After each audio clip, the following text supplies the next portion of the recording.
유튜브로 읽는 박정희 전기 3권 혁명 전야.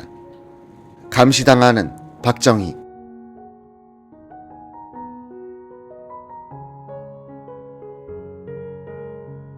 김한일 6번 작전참모차장은 미군이 최경록 총장을 통해 박정희 작전참모부장을 예편시키라는 압력을 넣고 있음을 알고 있었다. 어느 날 퇴근 무렵 박정희 소장이 총장실로 불려 들어가더니 오랫동안 나오지 않았다. 김준장도 퇴근을 미루고 직속 상관이 나오기를 기다렸다. 어두워진 박정희가 사무실로 돌아왔다. 총장과 의견 충돌이 있었던 듯 얼굴이 벌개져 있었다.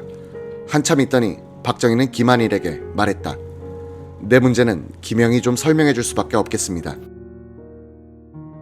이 말은 박정희가 소령 시절 좌익에 연루된 혐의로 조사를 받을 때 6번 정보국 특무과장으로서 박정희의 생명을 구해주는 데 기여했던 김한일이 8군 사령관에게 가서 박정희는 지금 공산주의자가 아니다라고 해명을 해달라는 뜻이었다.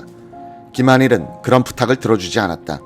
영어를 잘할 줄 모르고 그렇다고 통역을 데려갈 처지가 아니었다. 김한일은 박정희 장군은 그때 쫓기는 입장이었다. 군에서 추방당하기 전에 거사를 해야 한다는 생각을 했을 것이다 라고 말했다. 박정희는 사단장 시절부터 친하게 지낸 민주당 소장파의 지도자 이철승 의원에게도 구명을 부탁했다. 박정희와는 육사 2기로서 동기인 한웅진 준장은 이철승과도 친구였다. 한 준장이 찾아와서 대신 부탁을 하더니 나중엔 박정희가 직접 자신의 처지를 호소하러 왔다. 6.25 때 실컷 고생했는데 이런 식으로 쫓아내도 되는 겁니까? 국회 국방위원장이던 이철승 의원은 한때는 국방장관이 되고 싶어 했다. 군대를 잘 아는 그가 장관이 되었더라면 5.16을 막을 수 있었을 것이라고 보는 이들도 있다. 이철승은 장면 총리에게 박정희를 위한 변호를 해줬다고 한다. 지금 내보내면 반발이 커집니다. 내보낼 때는 훈장이라도 주어 내보내야 합니다. 당시 이철승 의원의 당내 영향력은 장면 총리도 위협을 느낄 정도였다.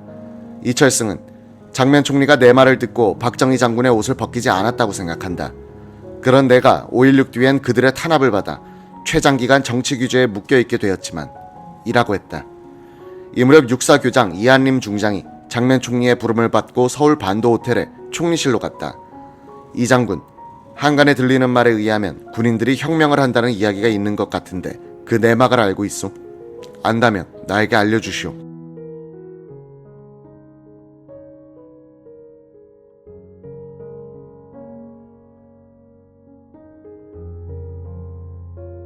이한림도 박정희 소장과 족청계 출신 장교들에 의한 쿠데타설을 듣고 있었다. 이한림은 바짝 긴장해 무엇이라고 말해야 할지 머리를 속히 회전시켰다. 잠시 뜸을 들인 다음 조용히 입을 열었다.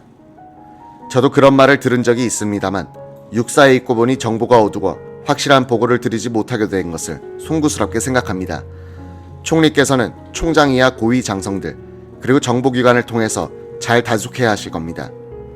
이한림은 문약한 장면이 선비처럼 정치를 하고 있는데 크나큰 파도가 몰려오고 있다는 예감이 들었다.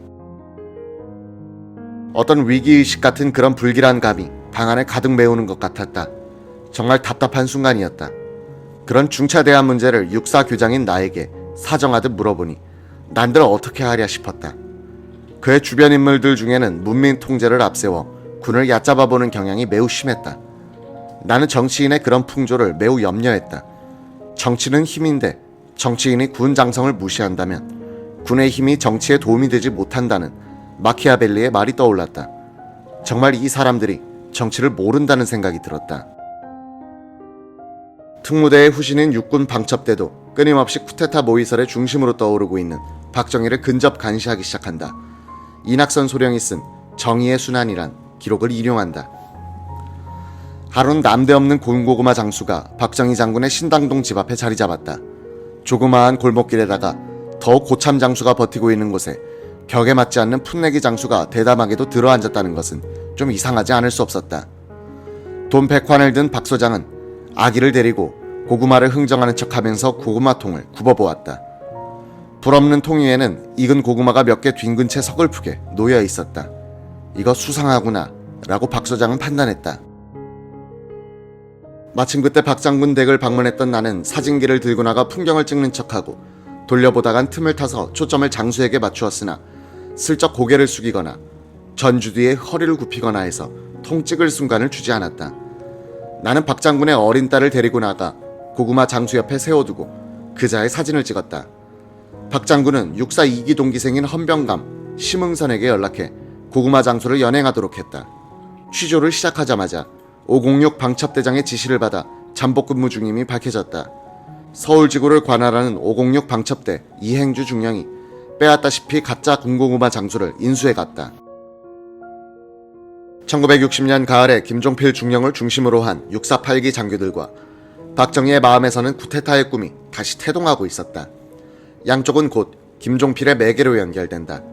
김종필 그룹은 16인 항명 사건으로 군법회의에 재판을 받는 입장에서, 박정희는 미군으로부터 압력을 받는 입장에서 군사혁명이란 하나의 탈출구를 더욱 진지하게 생각하게 되었을 것이다. 박정희는 군복을 입고 있는 동안에 거사를 해야 한다는 강박감을 느끼기 시작한 것이다. 이승만 정권의 타도를 위한 계획을 추진하다 4.19 혁명으로 목표가 사라진 뒤에는 군부 숙청을 새 목표로 하여 뛰었으나 이것이 반격을 부른 것이다. 친미적인 장면 정부가 자신의 예편을 요구하는 미국 측 압력을 언제까지나 막아줄지도 자신이 안 서는 대목이었다. 박정희는 시간과의 싸움을 시작해야 할 처지로 몰린 것이다. 더구나 시국은 박정희의 그러한 생각을 충동질할 만한 상황을 보이고 있었다. 9월 26일 경북도 내 교원 노동조합 산하에 교사 8,500여 명은 처우 개선을 요구하면서 단식 농성에 들어갔다. 교원노조 소속 교사 수천 명이 중구 태평로 국회의사당 앞으로 몰려와서 시위를 벌이기도 했다. 이 무렵 김선태 무임소 장관으로부터 따귀를 맞았다고 해서 경찰관들이 데모를 하기도 했다. 9월 30일에는 철도 태엽이 발생했다. 기관사들이 기차를 고의로 서행시켰다. 이날 서울시청으로 천여 명의 시민들이 난입해 서울시경 경비과장을 때리고 밟아댔다. 시가 불화하려는 대지에 무허가집을 짓고 사는 주민들이었다.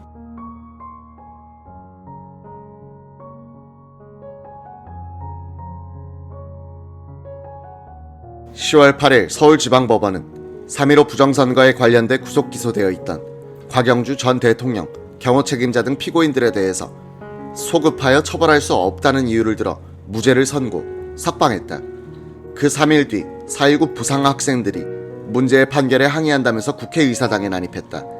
본회의는 중단되고 국회의원들은 피했다. 부상자들은 의장 단상을 점령하고 목발로 단상을 치면서 난동을 부렸다. 너희들은 다 나가라. 우리가 정치를 하겠다. 정쟁 국회는 해산하라. 곽상훈 국회의장은 사임서를 제출하고 내무장관이 물러났다. 국회는 소급입법을 허용하는 개헌안을 통과시켰다. 이 소급입법의 전통은 5.16 후와 5.17 후 정치인을 규제할 때, 그리고 1996년 전두환, 노태우 전 대통령을 처벌할 때도 되풀이됐다. 장면 정부를 무능하게 보이도록 한데 크게 기여한 것은 언론의 무책임한 정부 난타였다. 장면 총리는 얻어맞으면서도 줄의 기자회견을 계속했다. 20대 총각 기자가 맨 앞줄에서 다리를 꼬고 앉아 담배를 꼬라물고 질문을 던지는데 담배 연기가 60대 총리의 얼굴에 사정없이 뿜어졌다.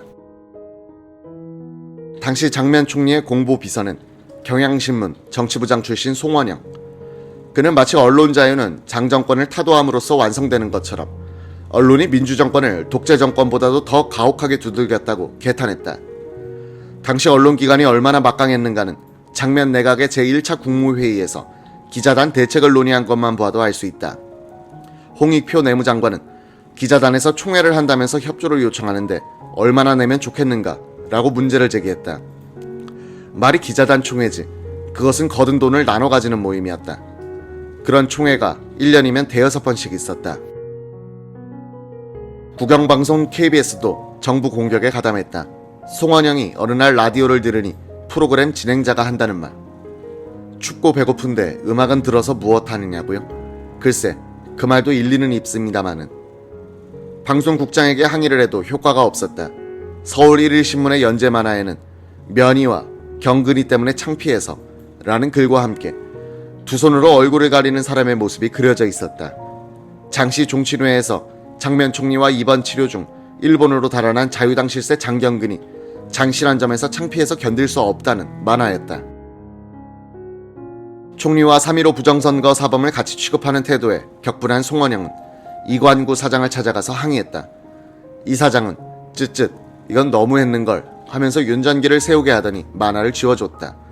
송원영은 KBS, 서울신문, 그리고 장면 총리와 가깝던 신문까지 시류를 따라 총리를 공격하니 장 총리는 문자 그대로 고립무원이었다 라고 썼다. 이런 혼란 속에서도 국가 건설을 위한 몸부림은 이어지고 있었다. 9월 장면 정부는 제1차 경제개발 5개년 계획을 정부 시책으로 실시하겠다고 발표했다. 부흥부의 이기홍 기획국장이 중심이 돼 자유당 시절 산업개발위원회에서 작성한 적이 있는 경제개발 3개년 계획안을 기초로 해 계획 수립에 착수했다.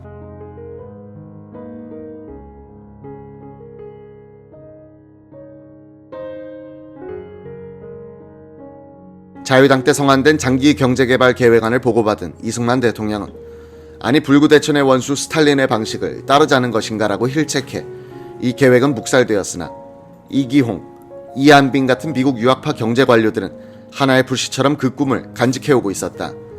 장면 정부는 5개년 경제개발 계획을 추진할 수 있는 재정 지원을 미국에 요청했다. 장면 총리는 원조 요청 각서를 미국 정부에 제출하면서 내정개혁의 단행, 국방비 부담의 축소, 대일 국교 정상화를 약속하고 1961년부터 1965년간 소요될 4억 2천만 달러의 지원을 요청했다. 10월 초엔 김영선 재무장관이 미국을 방문, 직접 설명에 나섰다. 김영선 장관을 수행했던 당시 예산국장 이한빈에 따르면 미국 정부의 반응은 냉담했다고 한다. 귀로의 비행기 안에서 김영선 장관은 이 국장에게 혹시 박정희란 이름을 들은 적이 있느냐고 물었다. 이한빈은 없습니다라고 했다. 김영선은 워싱턴에 있는 동안 어떤 미국 인사가 그 사람이 쿠데타를 계획하고 있다는 귀뜸을 해주더라 라고 했다. 이한빈은 하도 어마어마한 이야기라서 그냥 듣기만 했다. 5개년 계획을 만들면서 정부는 미국 아시아재단의 자금 지원을 받아 미 국방부의 연구소인 랜드 코퍼레이션에 찰스 울프 박사를 초청, 자문을 받았다. 울프 박사를 주로 상대한 사람은 부흥부 이기홍 기획국장과 이한빈이었다. 울프는 5개년 계획 작성 작업은 국방을 포함한 장기적인 국가 경영 전략의 시각에서 파악하는 사고방식을 공유하고 있어서 작업은 내실 있게 진행되었다는 것이다. 이기홍 국장은 1960년 10월 수색의 국방대학원에 특강을 나간 적이 있었다. 제1차 5개년 계획, 국토건설 사업, 미국 원조의 효율적 운용 방안 등을 주제로 하여 3차례 강의를 했다. 그는 장교들의 의욕과 진지한 자세에 깊은 감명을 받았다. 강의가 끝나면 교수 요원들이 심도 있는 질문과 토론을 이어갔다. 이기용 국장은 이 젊은 장교들이 왜 이처럼 열성적인가 하고 의아했다고 한다. 민간 동료 공무원들은 5개년 계획이나 국토건설 사업에 무관심이거나 냉소적이었는데 오히려 군인들이 더 적극적이었습니다. 너무나 대조적이었습니다. 교수부 장교들은 강의 준비상 필요하다고 사무실과 집으로까지 찾아와서 질문하고 나름대로의 의견을 개진하기도 했습니다. 강의 주제엔 들어있지 않았던 경제개발부 창설안에 대해서도 물어보곤 했습니다. 이들 장교 대부분이 5.16 이후 최고회의와 기획위원회에서 활약했습니다. 이기용 국장이 기획해 실시한 것이 국토건설 사업이었다. 실업자 구제, 미국 원조 양곡, 그리고 낙후된 사회 간접 자본 시설을 연결시킨 발상이었다. 식목, 치수사업, 도로건설의 인력을 동원해 그 대가로 밀가루 등 양국을 지급하는 사업의 규모는 1,000만 달러가량의 미국 원조 물자를 포함한 총 4천만 달러 정도였다. 이 사업의 핵심 요원으로 쓰려고 대학 졸업생들을 대상으로 국토건설 대원들을 모집해 2,066명을 뽑았다. 이 발상은 김영선 재무장관이 낸 것이다. 4.19의 젊은 정열을 새 시대에 흡수해야 한다는 취지에서였다.